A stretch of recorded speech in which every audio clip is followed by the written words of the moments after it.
Yes, yes, people. Hola, senoritas, senors. How you all doing, man? Welcome back to another XLB stream. And we got a collab, man. We got a collab with the guy BUVEY. BUVEY's on the stream. How you doing, bro? Welcome in, man. Thank you, mate. Yeah, how are you doing? Yeah, I'm all right, man. I'm all right. As I said to you off stream, then my back is still wrecked. I've been moaning at the chat for days, man. They're probably going to tell me to get a grip, but it's still wrecked, man. But yeah. Listen, thanks for coming on. Appreciate you jumping on, bro. I mean, congratulations, everything that's going on in the club. That thing is that's like a machine, isn't it? At the moment, that's a good stuff. But yeah, big up for coming on. Tell me first of all, because we want to speak about Liverpool, and then we're going to come on to the Tottenham game, the Leipzig game, in the following this week, and then obviously we'll speak about transfers towards the end. Liverpool, bro. Initial sort of reaction. It's been a day or two. You've had a couple of sleeps. Thoughts on a 1-1? Disappointed? Are you taking it in the end? What are you saying? Yeah. Thank you for the kind words, by the way, about the club. But yeah. Look, Man City, Liverpool has always been a game where even when we got Centurions, 100 points, and all that, we got smashed in the Champions League. We got smashed at Anfield in the league that season. So even when City are incredible, we lose games to Liverpool. It always happens with Jurgen Klopp, and it happened, for 14 years before Guardiola even arrived. We hadn't won a game at Anfield since Nicholas Anelka and all that in the early 2000s. So it's one of them where you don't mind not if you don't win, you kind of understand it. But like, I did a video on my channel saying about the Alisson foul. It was never a foul in a million years, and I think it's classic. Agree. Premier League football going soft, really. So I don't know what you thought about that moment in particular, and taking your City hat off. I just didn't see it. I didn't think it was a foul, bro. I didn't think it was a foul. I think when people use, I didn't like how people, the pundits, because I've seen some of the pundit talk after. I didn't like how they used the word soft, man, because that implies that it is a foul. It's not. In my opinion, it wasn't a foul. But at the same time, I sort of tried to think, did we do enough, man? You know what I mean? Even though that goal probably should have stood in my eyes, did we do enough? And I don't know, man. Like the creativity wise, like we did get into good positions. Like obviously we've seen all the talk on social media about Jeremy Doku getting past Trent. And he did do that a lot, but in the end, we just weren't clinical enough, man. In my opinion, there's been a lot of talk about Alvarez over these last few days about whether he's part of the problem, whether Doku's wasteful in there. I mean, it might be a mix of it, bro. But for me, I just think when we get into the penalty area, we're just not being clinical enough. Yeah, I think there's a. I don't like Alvarez playing as this kind of midfielder. I don't think he's a midfielder. I don't think he drops deep. City fans love him. I love him. Everyone loves him because he's kind of completed football at such a young age. I think naturally he is a striker. I think naturally he's got to be playing high up the pitch. When he drops deep and we play two strikers, it kind of feels like a lack of control. The big example is probably against Chelsea, where at points it was just Rodri by himself. With Bernardo kind of floating all over the place. I miss the days where it's Fernandinho, David Silva, Kevin De Bruyne, where it was kind of a left, a right, and a deeper kind of midfielder. I think you want to go back to that. I know he's trying to change things up. I think Guardiola has definitely got this approach of being ahead of the curve and realizing that maybe there's 3 or 4 sides that all have this kind of midfield situation. Obviously, Arteta did it with Odegaard and Rice and Xhaka last season, not Rice. But I think he's looking at it thinking, okay, let's just use Rodri's ability. He's so good at doing everything. Then let's just have 3, 4, 5 players that all bomb on ahead of him and be chaotic, as everyone, like all these football journalists like to use the kind of phrase chaos with Doku and Alvarez. But there comes a time where you play a good side like Liverpool. It might be a good side against Bayern Munich in the Champions League or Real Madrid in the Champions League. You're going to get found out. So for me, I don't enjoy watching Alvarez and Haaland in these big games. I think you can. We did it against Fulham last season. I think it was. He scored a worldy goal, Alvarez. That's who you can do it against, in my opinion. Yeah, I've seen a lot of people saying you can sort of get away with it against the lesser teams, especially at home.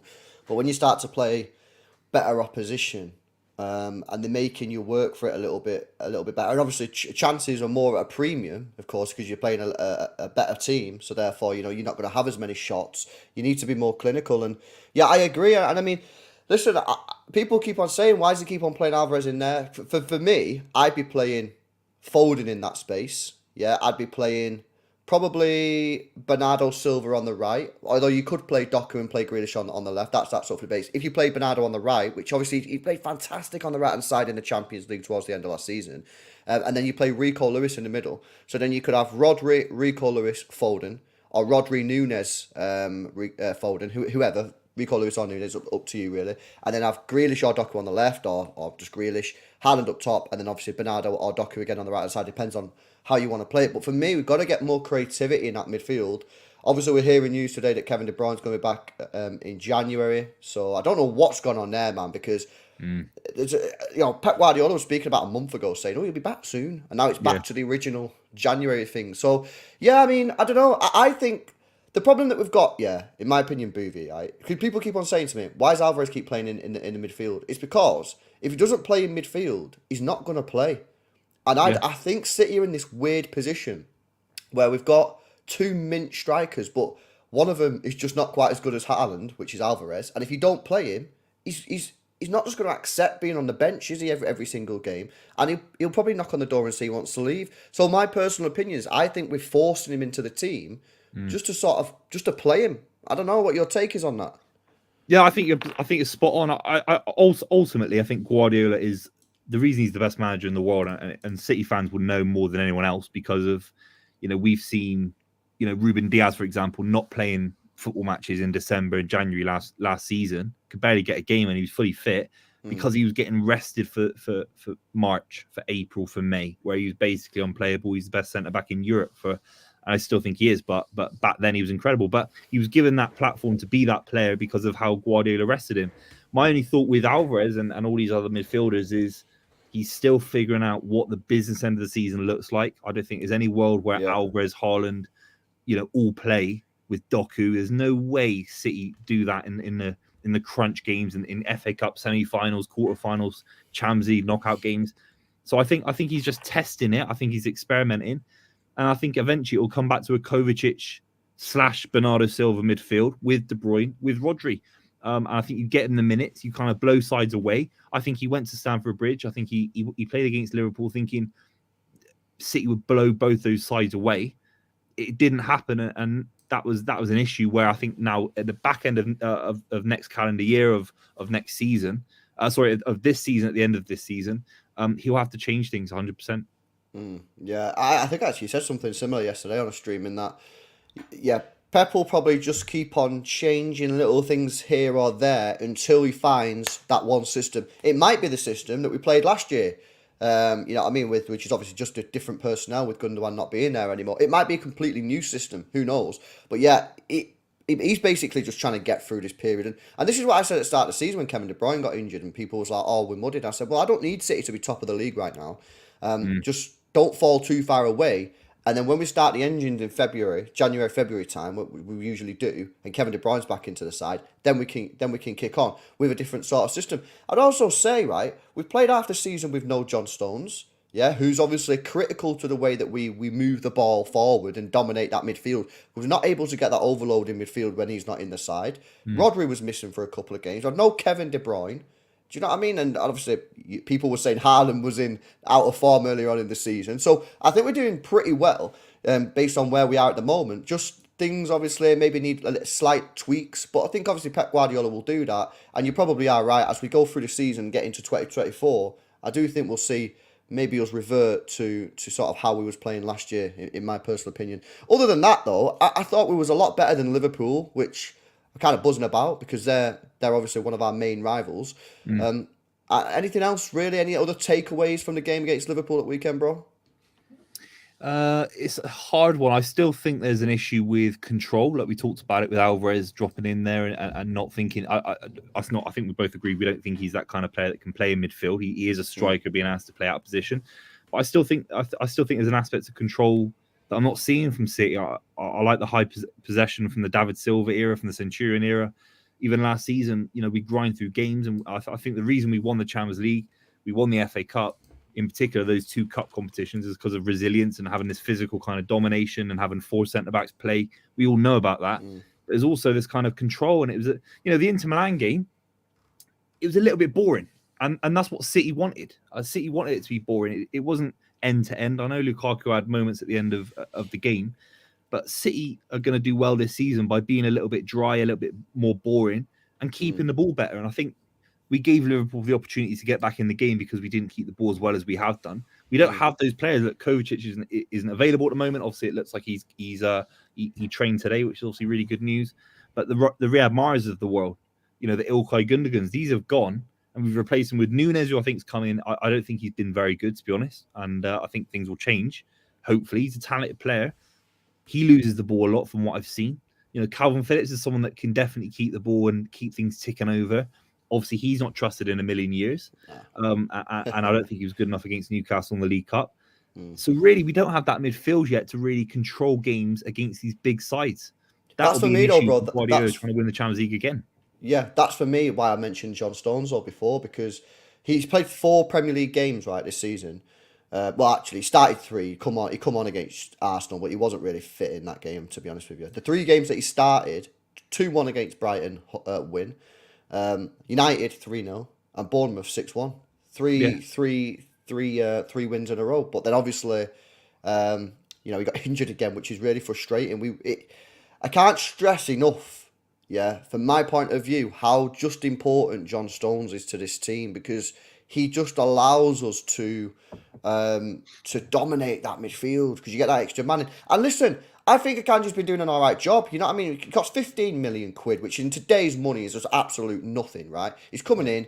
He's playing in that midfield. He's not doing a great job. He's not doing a job like John Stones. Actually, against Liverpool, I thought he'd done a really good job. But he's never going to be at the level of John Stones. He's never going to be as confident as John Stones in there. He's never going to go as far forward. John Stones, you mentioned the Champions League final a minute ago. He was bombing. He was sometimes one of the furthest men up the pitch. Akanji's never really going to do that. He's not got the confidence. So he's doing an okay job, but we are missing dominating that midfield.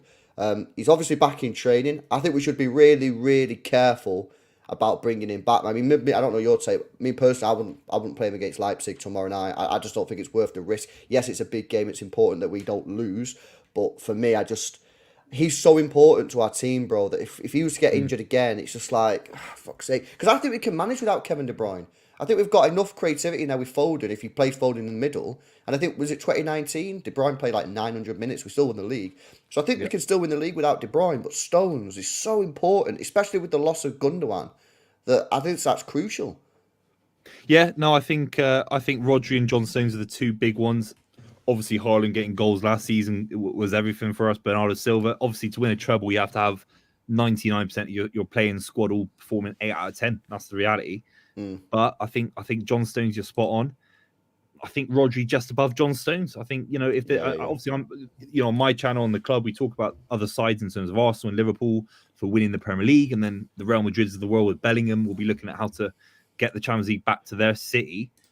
They'll be looking at Man City and praying that Rodri gets injured, unfortunately, because I think without Rodri, I don't think City will win anything this season. I think you can just about get through with Kovacic and Rodri, De Bruyne and Rodri, Bernardo Silva thrown in there somewhere. I think Rodri's the big one for me. I think City have to be looking at getting a backup to Rodri, and it's hard. It's not easy. They tried with Declan Rice, and I think that would have been an incredible signing just to kill off Arsenal. But I think the big one is Rodri still. Yeah, the thing is, though, my point on Rodri, I don't know your view on this. I don't think we can buy like a backup to Rodri. I don't think that's going to work, because because of how good he is, he almost gives us a problem, because you can't drop him. Similar to Haaland, yeah? He's too good to drop, because even though Alvarez is mint, the drop-off is still big because Haaland is so good. So if you get a replacement for Rodri, when's this replacement going to play? Because he's not going to play in the Premier League games, right? Because Pep Guardiola's going to stick with Rodri. He might get on for 15 minutes, but that's no good really for match fitness.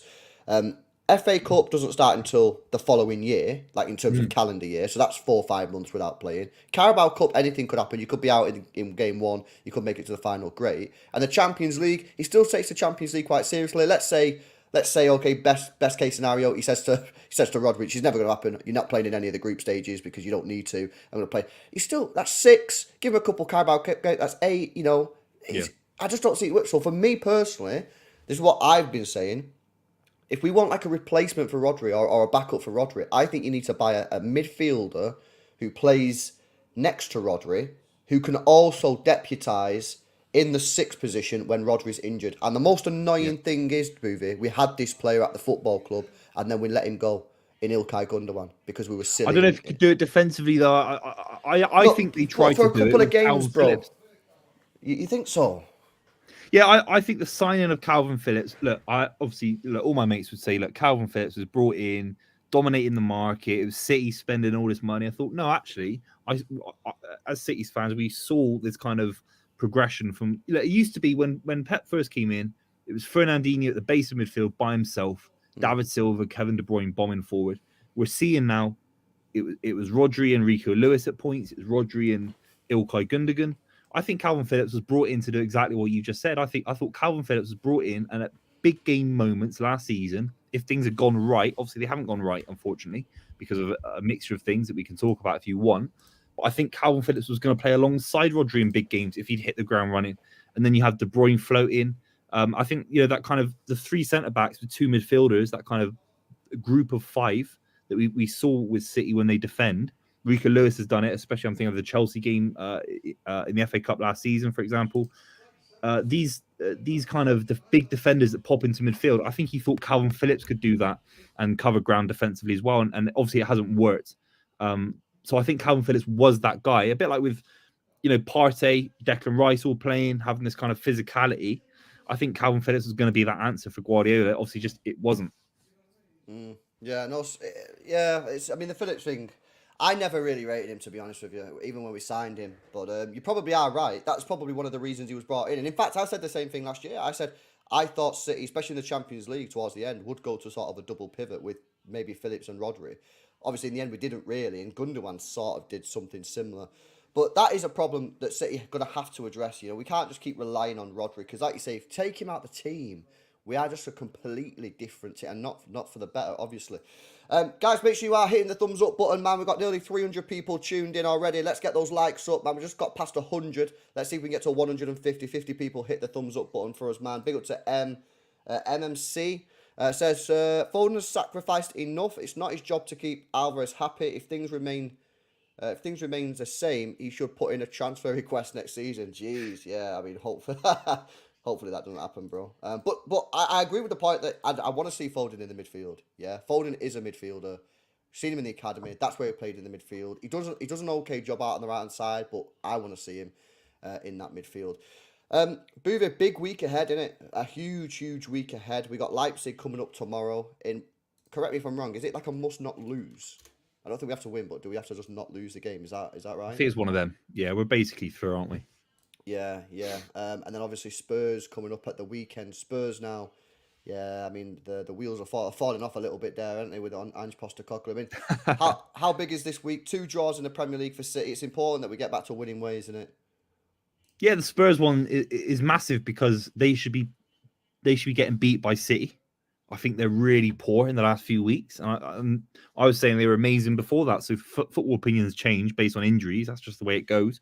They were poor against Villa. They had no idea. They were defensively naive. But City have got this weird thing against Spurs, and it's almost at the club even before it's almost bigger than Guardiola. There's kind of these weird kind of patterns in Man City, and currently we're in one with Spurs where in the Champions League game, the couple that we had, obviously Aguero missed that penalty, and it goes back even to the Poch era, old White Hart Lane. Some terrible results there in the last few years, and you just think that is a must-win game because I think Arsenal are picking up points. They're ahead of us now, obviously, as well, and I think Liverpool almost won the game at the Etihad in terms of what they got out of it, their belief. Getting the first non-win result at the Etihad for Man City, which is incredible. To get a draw against Man City in this calendar year is basically unheard of. So City have to. I want to just see City put in a really good performance. I think it's been a while. I think Man United were rubbish in the Manchester derby, so I'm not going to include that.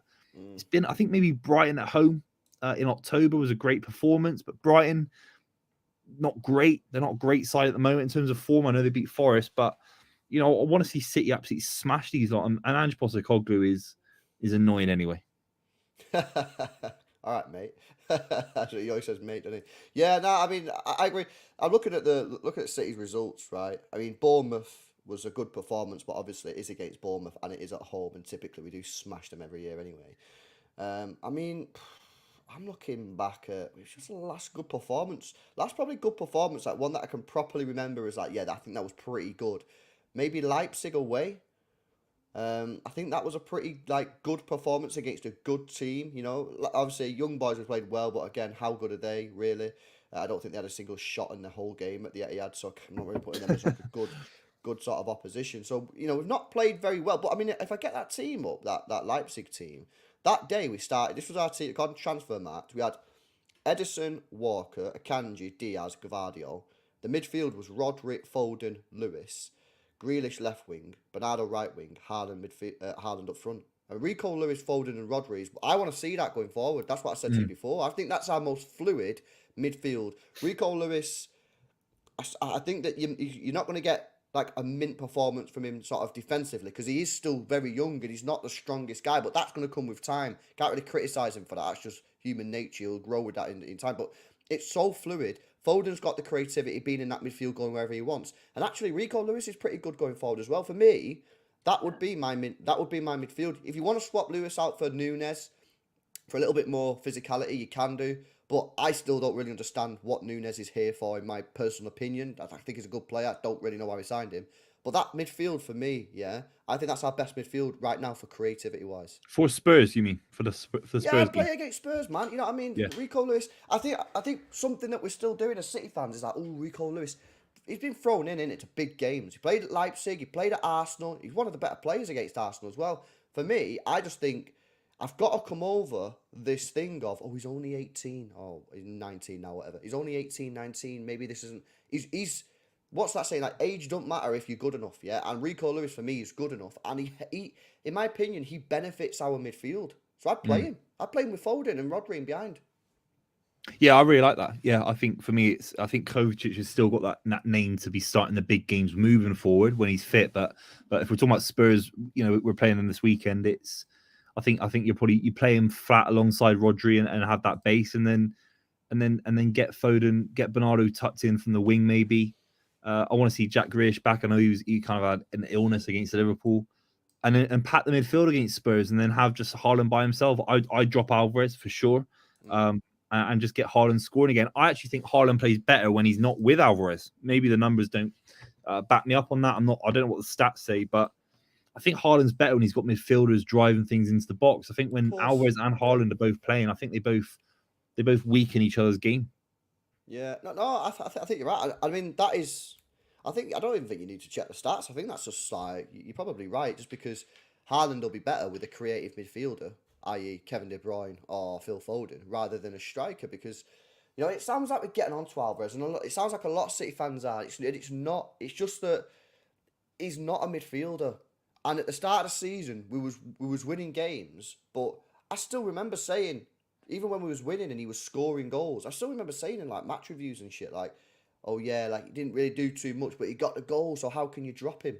As soon as those goals stopped, which they have now, I think he's not got a goal or an assist in the last 4 matches, then obviously the conversation would restart. And yeah, for Haaland, I mean, Haaland's doing a great job, you know what I mean? I don't know how many goals he's on already in the Premier League, maybe 14 or something. And he's had no Kevin De Bruyne all season, bro. I mean... As soon as Kevin De Bruyne gets back in, I can't wait for fucking Kevin De Bruyne, mate. I honestly can't wait for this guy to get back in. He's so good, man. I'm seeing him on social media, mate. All these fucking things, you know what I mean? 1 minute he's at MMA, the UFC. Next minute he's at fucking F1, and I'm like, bro, we need you back, man. He's too good, man. He's absolutely too good. But yeah, the Spurs game, look, we've got a decent... I think actually, if you look at our record at home against Spurs, it's not actually too bad. I think we've lost one since 2016. It was that fucking stupid Cancelo when he ran forward and then Harry Kane scored in the last minute. Other than that, I think we've got a pretty decent record. But Spurs, I don't know. You know what I see happening? I think we're either going to smash them or like they could do us. Yeah, because if they play like they did against Aston Villa yesterday, how can we not score like 3 or 4 goals? Yeah, no. They were so open, BUVEY. It was Rubbish. Crazy. Yeah, I thought they were rubbish, and I think Ange Postecoglou gets a lot of praise for being kind of totally smashing forwards, trying to smash sides 3-4, 5-0. You're in the Premier League. This is why it took Pep, who's the best manager I think in the history of the sport, a year to get City in the right direction. A lot of money as well. Ange has come in and he hasn't. The first season Pep had it at City, he actually, within a few weeks, told John Stones to pump it long.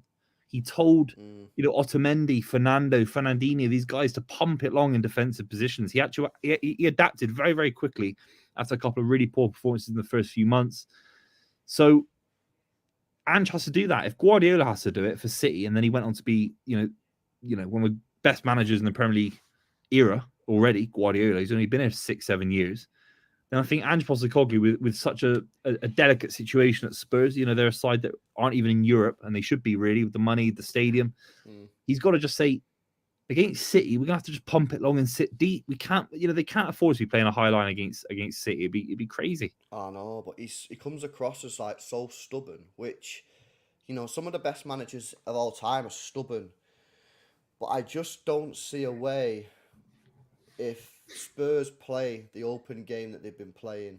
And I know Basuma should be back. Obviously, he had a one-match ban, so he'll be back, which will help them. But even so, you know what I mean? Rodri's the best DM in the world. Look what happened when he gets completely isolated against Chelsea. You know what I mean? It's difficult. I just think if they play like they did yesterday, oh man, like we've got to put them away big time because we should have so much space, and it's going to be super interesting. I got a question actually about that.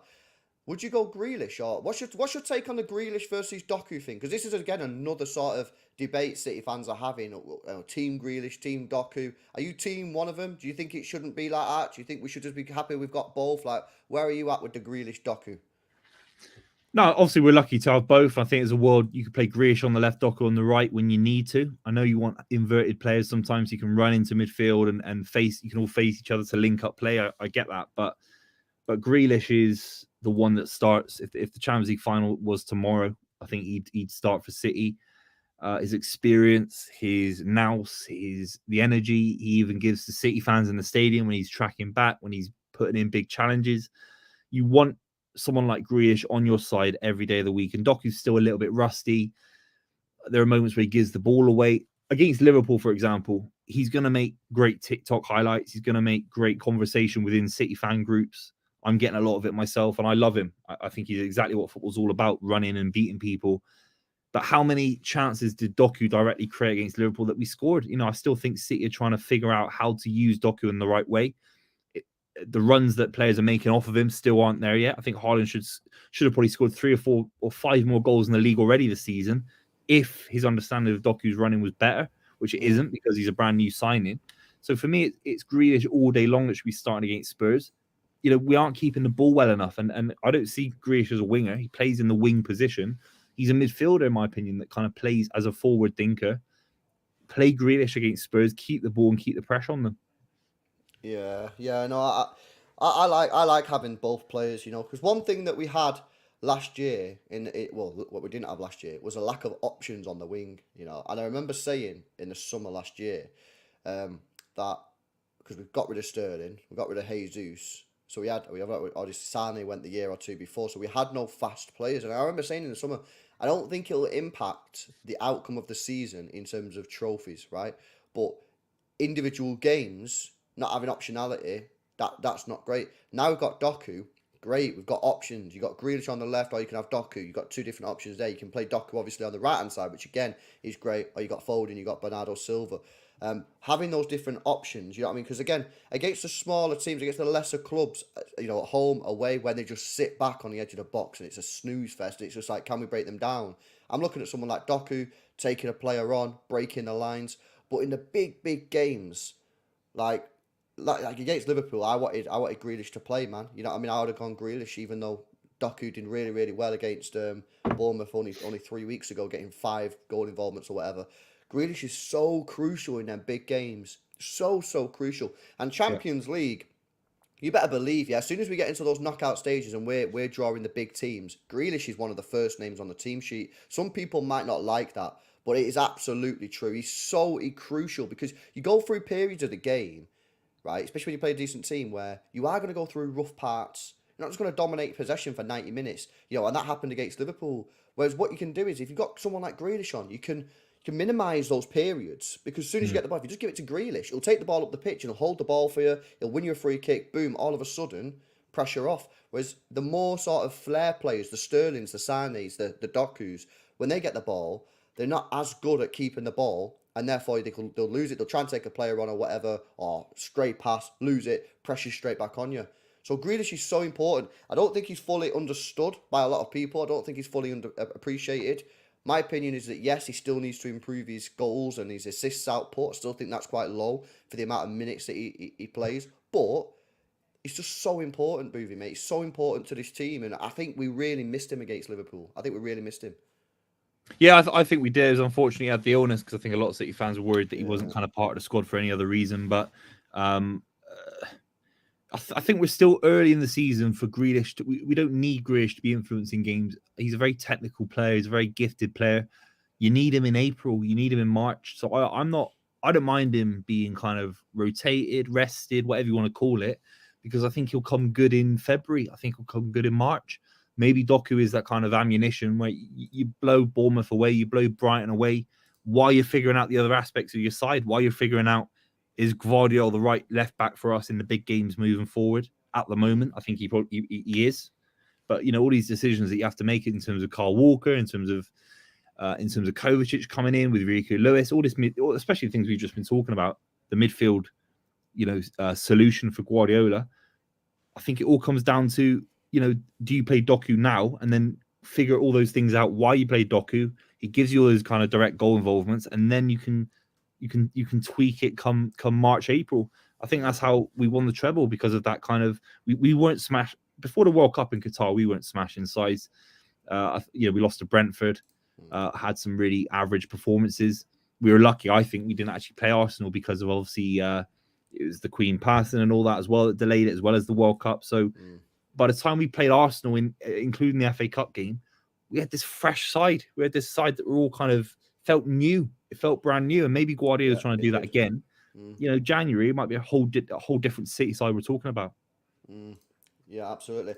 Guys, make sure you drop a like on the stream if you've not done so already. Let's get those likes up, man. Over 300 people tuned in. Let's get those likes to at least 200, guys. 40 people away from 200 likes. Make sure you hit the thumbs up button. Make sure you are subscribed to the channel as well if you're new. Of course, you can find BUVEY's channel. Link is in the description. And after this stream, by the way, Nobbins is premiering a tactical analysis video on the City versus Liverpool game. I've already watched it. I had early access, and I've got to say it's very, very good. Very, very detailed.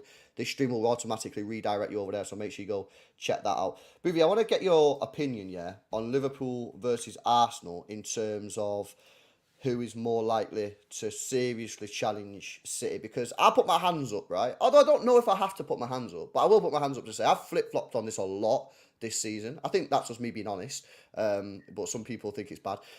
Early on in the season, before a ball was kicked, I thought Liverpool was going to be our main title contenders, because I didn't really rate fully the Arsenal transfer window. I thought Timber was a great signing, Rice was a great signing. I think they seriously let themselves down with the Havertz signing. Ironically, it's good against Brentford, but I still think it's bad. I just didn't think they quite did enough up at the top end.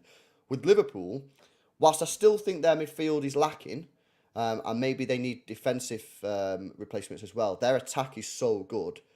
Salah, I mean, he's just a joker, an absolute joker. Nunez is a sort of enigma in that he can be absolutely amazing one week and then shocking the next week, but ultimately I do think he's good. And then they've got players like Diaz on the left, Jota, Gakpo. These are all great players, and can fight for position. So that's why I had them. I have flip-flopped, but I am still at Liverpool. What's your take on Arsenal versus Liverpool in terms of who's going to be City's main title contenders? Well, I've done the same as you, mate. So it's not just you. I think it's really, really difficult, and I think there's three sides that can win the league.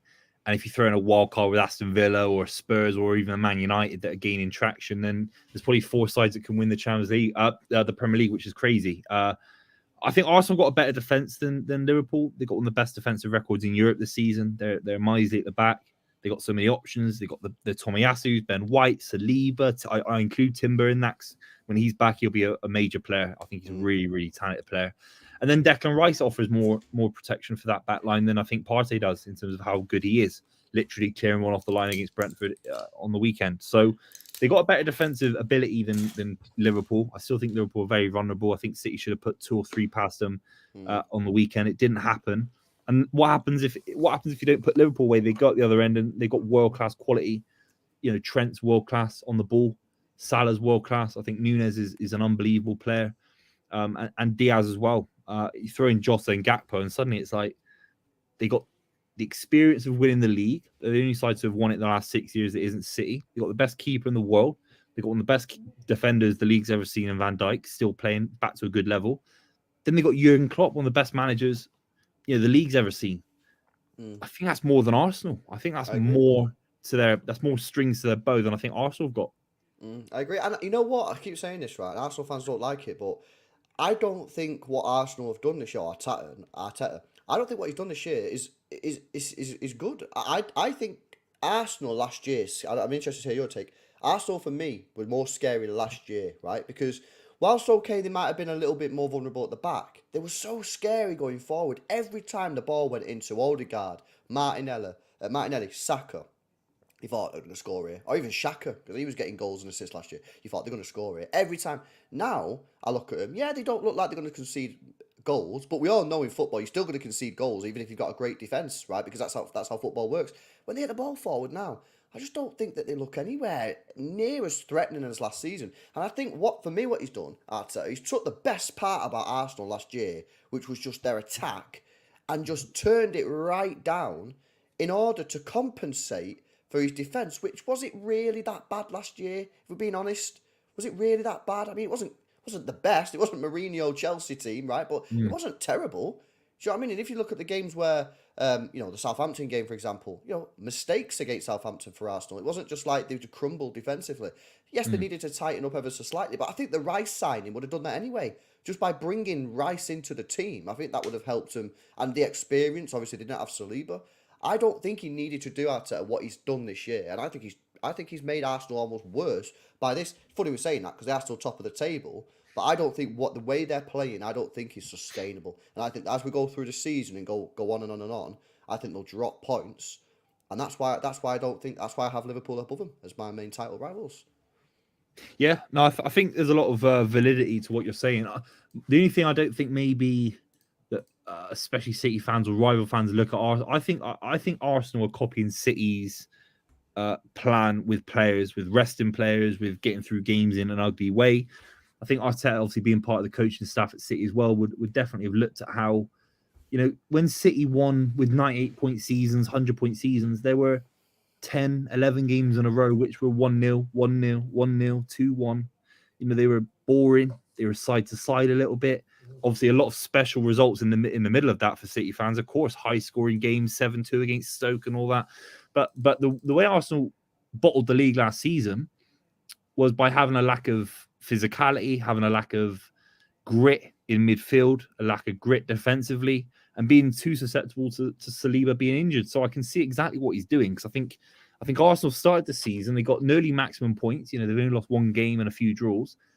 I actually think he's betting on being better in January, February, March. I can see why you think maybe they're not as good as last season, because they started last season so well. They started almost so emotionally, it's so cinematic, all these goals, all these beautiful players in it. People calling Gary Jesus, Ian Wright and all that. It was surreal. And then they fell off. They didn't know what to do with it. Do you know what I mean? They didn't know what to do with it. So I think he's going the opposite way around, making them a bit more industrial. So in April, May, if City have really fallen off, we're focusing on the Champions League. We've got a Rodri injury, God forbid. Whatever happens, then Arsenal can really start kicking into gear. Yeah, no, that I mean, we'll have to see if that actually happens. I mean, and maybe it will. They've obviously got the Champions League to deal with this year as well, which I guess sort of, to what you're saying there, maybe just try and rotate players, because people say, oh well, they had the Europa League last year. No, none of the main players played in that Europa League last year. If you actually look at the Arsenal Europa League stats from last season, it was all like the fucking. I don't even know, but like basically all the reserve players essentially, and like I think two or three of their main players actually featured in like the top 10 most played Europa League. So they've got that to deal with. I think there's pressure on him to win a trophy this year as well. Huge pressure. I think that was a massive mistake. I said this at the time. I think it was a huge mistake from Arteta to rest his team at City when he was it the FA Cup. He come and like rotated his whole back line, maybe bar Gabriel, because that was a mistake. They've got to get into a winning situation. And yeah, maybe you're right. I guess we'll find out as the season goes on if they pick up the pace a little bit. For me right now, I just look at them and say, I just think at some point you're going to start dropping points. But if they don't, then you're probably right. By the time they get into February, March time, more players are rested, more players are fresher, and they probably start to believe because they've obviously ground out them hard fought wins. So yeah, we'll have to wait and see on that one, man. But it's certainly interesting. Liverpool wise, what's your take on Liverpool? Do you think they've got do you think they've got enough? I think they need to go in and get another midfielder in January personally, but seen some rumours on Twitter saying that apparently Liverpool are not going to sign anyone in January. I think that would be so. If I was a Liverpool fan, I'd be so disappointed if that is true because they're not a million miles away, man. They're not a million No, miles they're away, not. especially because they've got Salah. You know what I mean? They don't need that much. If they can get a proper DM and maybe just a versatile defender who can sort of, like when we had Danilo, right? Not the best defender in the world. Well, he's a decent defender, but like not the best player in the world. But could play right back, could play left back, could play probably centre back, play DM. If they can get someone like that as well as a DM, well, why couldn't they win it? But then I'd sign Calvin Phillips, and I tweeted it, and I got slagged off by everyone. So that's what I'm saying anyway. I got slagged off. I said Calvin Phillips, McAllister, and Szoboszlai is a winning midfield. I tweeted it. I got slagged off. You can follow me on Twitter if you want to slag me off even further. I don't think it's that crazy. I know he's not Zidane, Calvin Phillips, but he's Gareth Barry. He's Gareth Barry. Maybe he won't achieve winning titles, in terms of playing that many games that Gareth Barry did for Mancini. I love Gareth Barry, by the way. But, Gareth Barry was a guy that would get the ball, cover the ground. He'd play it flat, play it sideways, occasionally pop up with a goal very occasionally, just service other people. Owen Hargreaves did it at a very, very high level, and I thought he was a fantastic player, Owen Hargreaves, but very similar. Liverpool needs someone like Calvin Phillips. He just sit there, let McAllister bomb forward. McAllister can't do the work defensively. Szoboszlai can't do the work defensively. Endo is not the guy. He got relegated from the Bundesliga last season, and he's a good player. He's a solid player, but he's not enough. Calvin Phillips, loan deal. He'll be desperate to play football. I'm not saying I want to see it as a City fan, because if we strengthen Liverpool in a title race, it's maybe unrealistic to even think he would go there. But purely as a football fan, someone that did like Calvin Phillips at Leeds United, very similar to Liverpool in terms of how they play. Bielsa was playing this kind of super high press, super high energy midfield that would service the likes of Bamford, service the likes of the forward thinkers for Leeds. Calvin Phillips could do that for Liverpool. I think they should get him on loan. Well, I mean, Pep said he was asked about this, wasn't he? Like, was it last week? And he said, "Would you sell? What do you think of teams that don't sell players to that rival?" And he said something pretty funny. I can't remember what he said now, but I can't remember what he said. Someone in the chat, man, let me know, what did Pep Guardiola say the other day when he was asked this question about selling players to rival teams? And he said pretty funny about it. Matt, oh yeah, did he say that? He said, "You're a small team." He said, if you refuse to sell players to rival teams, then you're a small team. That's I agree. Funny.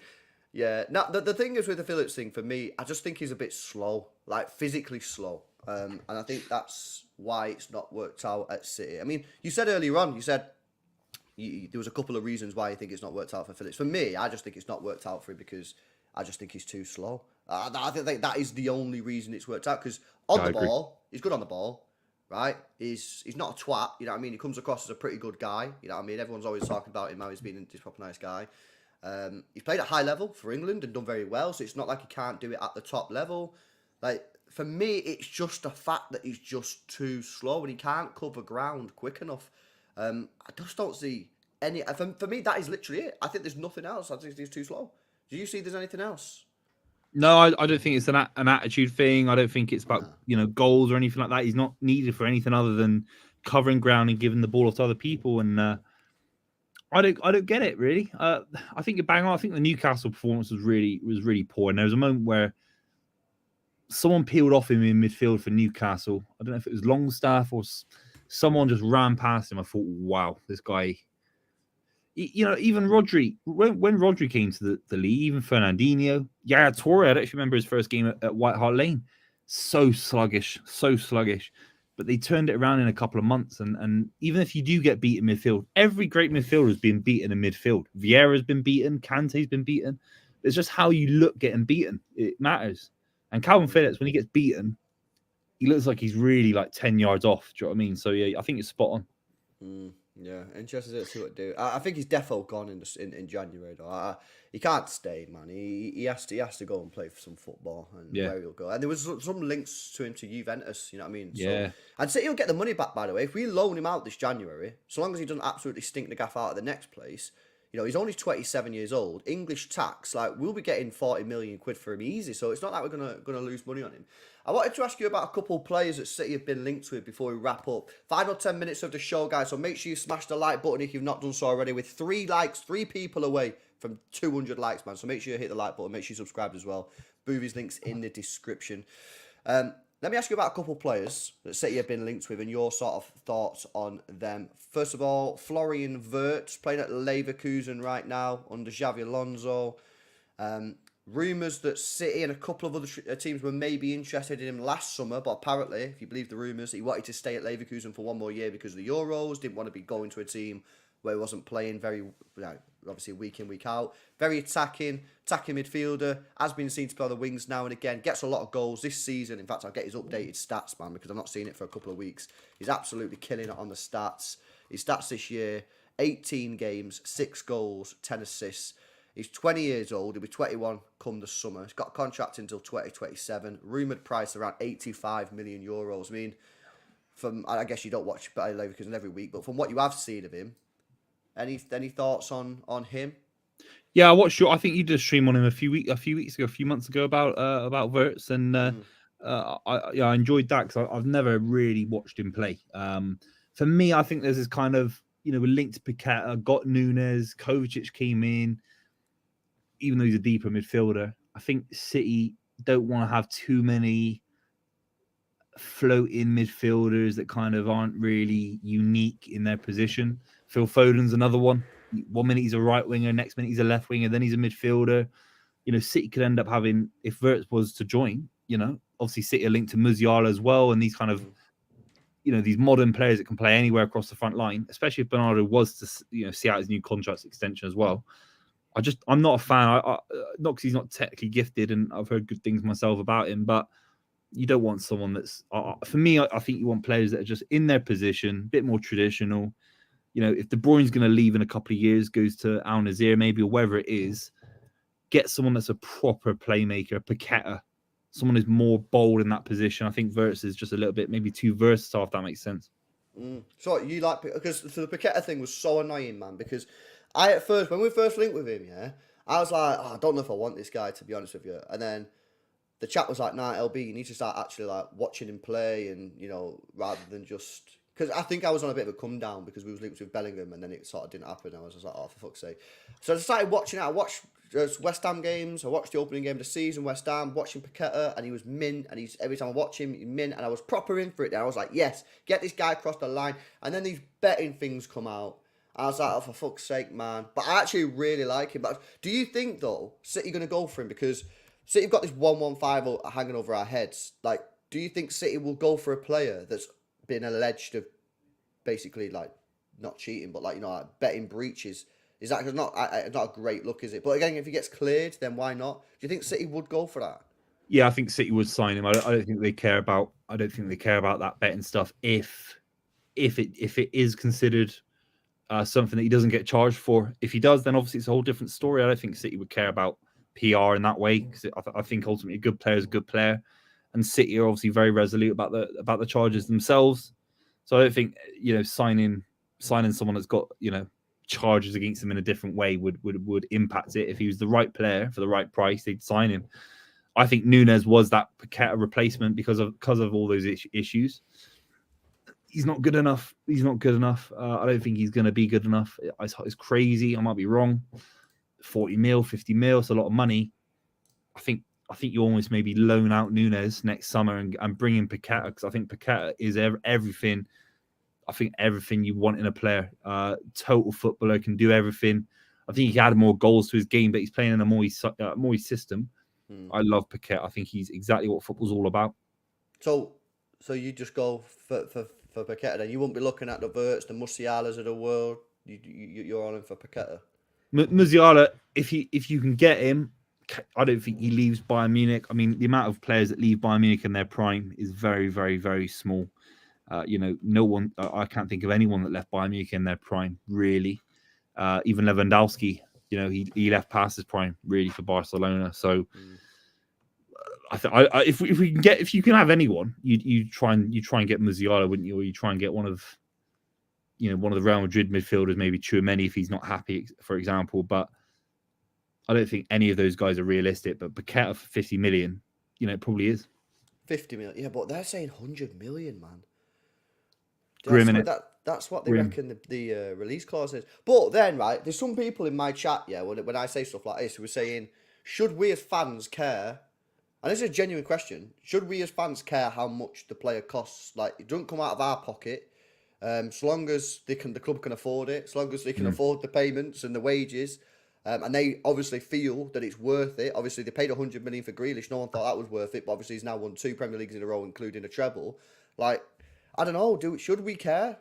Should we care about the price? I don't know.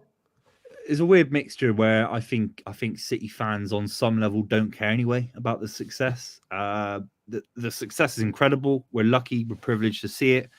I got to go to Istanbul and watch City win a Champions League. I mean, how surreal is that to say as a City fan? But there's also this aspect of, if the money's there, get them. Get great players through the door. We're lucky enough to see it. But at the same time, it's like, I think City fans have got a very strange, in the football world, a very strange connection to players. I think the players that kind of have a resonance, that kind of try hard and play for the shirt, I think matter just as much. Do you know what I mean? So I think if Paqueta came in, he was the right fit for the club. I think City fans would like him, even if he costs 100 mil or not. But look, football's gone anyway. Football's gone a long time ago when Chelsea got taken over. We are, on some level, part of the problem with the amount of money we've spent. I don't think it's as bad as people say it is in terms of, it's not just City. City spend a lot of money. It's egregious that any footballer costs probably over £1 million anyway.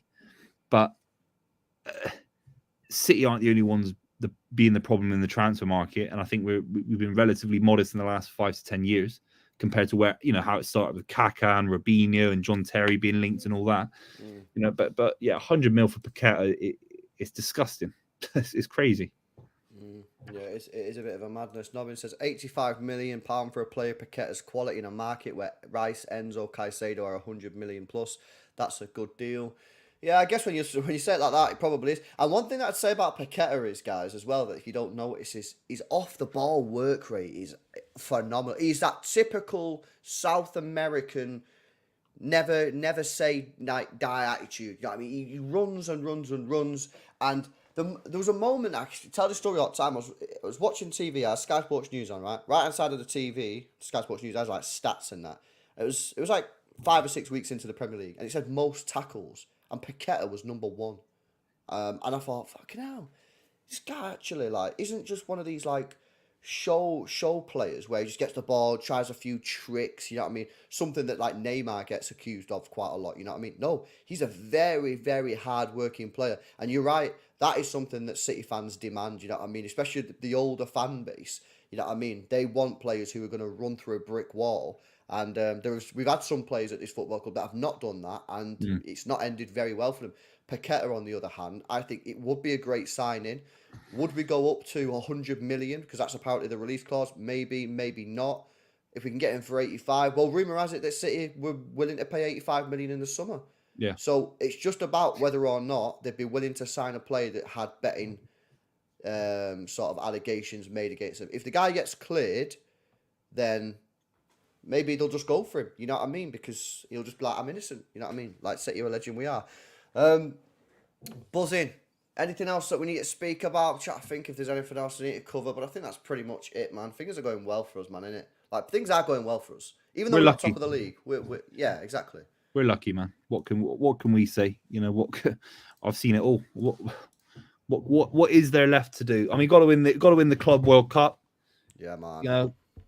Hopefully we beat Spurs just to shut them up a bit. But I think we're in a very, very good position as a club. We're so lucky. And we talked about Rico Lewis, didn't really kind of talk about him enough, maybe. But it's just even that, we're at points this season, we've already been top of the league. We're competing out of the Champions League group again. And players like Rico Lewis coming through and playing football in a certain way, we're so lucky to see it. Yeah, facts. Get me a player in January, maybe. Get me a little bit of extra cover in that midfield in January. and then in the summer maybe move for someone like a Paqueta, or because I don't think you're going to get Paqueta out of that West Ham in January. Innit? Yeah. I'd love to bring him in, but you know they're doing. I think they're in the top half of the table now. West Ham. I think so. Yeah, then they're ninth. They're going to qualify for the Europa League knockout stages. I think as well. Someone said that the other day he scored a goal or whatever, and was like, I'm not leaving celebration. So I don't think you're going to be able to get him out of West Ham in January. But if you can get maybe someone in January, although Kevin De Bruyne is back in January anyway, and then move for someone like Paqueta or something in the summer, I think we'll be okay, man. But yeah, buzzing. Thanks for coming on, man. Quality. What have you got coming up, man? You got anything coming out on your channel? What's going on? Yeah, no, I'll just be reacting to the City game tomorrow, and obviously the Premier League. Be doing a preview for the Spurs games. So yeah, just check it out. It's just BUVEY on YouTube. But thanks for having me, mate, and always been a big fan of your work. You know how you talk about City is fantastic. Big up, man. Thank you very much, guys. The link for BUVEY's channel is in the description. You guys know he's on the club as well with Adam and Rory, so you can find him there. Make some of them videos that you do, man. Fucking, it's crazy, bro. It's a madness. It's a madness. But yeah, guys, go check him out. Links in the description.